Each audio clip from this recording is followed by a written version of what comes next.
Happy Christmas. இந்த Christmas எல்லாருமே ஜாலியாக கொண்டாடுங்க. நம்ம வீட்டில் இன்றைக்கி எல்லாமே வந்து வெஜ் ரெசிபி தான். காலையில் பிரேக்ஃபாஸ்ட்டுக்கு சிறுபருப்பு சாம்பார், தோசை, தேங்காய் சட்னி, கொஞ்சமாக வந்து கேசரியும் வடையும் தான் பண்ண போகிறேன். ஃபஸ்ட்டு வந்து சிறுபருப்பு சாம்பாருக்கு ரெடி பண்ணி வச்சிடலாம் அப்படின்னு சொல்லிட்டு அந்த வேலை தான் பார்த்துட்டு இருந்தேன். ஒரு பக்கம் வந்து தேங்காய் சட்னிக்குமே ரெடி பண்ணிட்டேன். தேங்காய் சட்னிக்கு வந்து பார்த்திங்கன்னா தேங்காய், ஒற்றைக்கடலை, பச்சை மிளகா, கொஞ்சமாக இஞ்சி, பூண்டு, தண்ணி, உப்பு சேர்த்து அரைச்சோன்னா தேங்காய் சட்னி ரெடி ஆயிடும். சிறுபருப்பு சாம்பாருமே வெயிட் போட்டு வச்சாச்சு, அது விசில் வந்துட்டுருக்கு.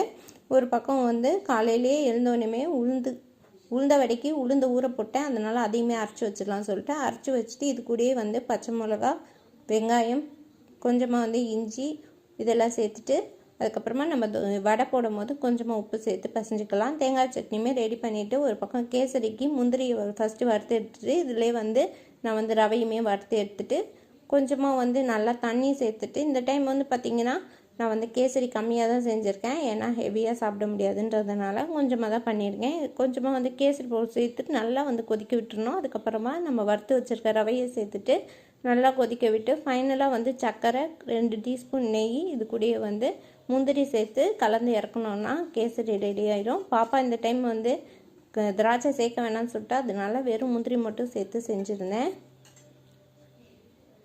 இதெல்லாம் முடிக்கிறதுக்கே வந்து பார்த்திங்கன்னா ஒரு 9:30க்கு மேலே ஆயிடுச்சு. ஏன்னா 8 o'clock ஸ்டார்ட் பண்ணேன், 9:30க்குள்ளே ஹரிபரியாக போச்சு. ஒரு பக்கம் வந்து வடைக்குமே வந்து எண்ணெய் சூடு பண்ணிவிட்டு மாவில் மட்டும் உப்பு போட்டு பிசைஞ்சிட்டு போட்டு எடுத்துடலாம் அப்படின்னு சொல்லிட்டு அந்த வேலை தான் பார்த்துட்டு இருந்தேன். பாப்பா வந்து உட்காந்து கேசரியை டிவி பார்த்துக்கிட்டே சாப்பிட்டுட்ருக்கா. அதனால எனக்கு கொஞ்சம் கிச்சனில் வந்து வேலை செய்கிறதுக்கு ஈஸியாக இருந்தது. நீங்கள் உங்கள் வீட்டில் இன்றைக்கி என்னென்ன செஞ்சீங்கன்னு மறக்காமல் கமெண்ட்ஸில் சொல்லுங்கள். இன்னொரு தடவை எல்லாருக்குமே வந்து ஹாப்பி கிறிஸ்மஸ். உங்கள் வீட்டில் ஜாலியாக என்ஜாய் பண்ணி கொண்டாடுங்க.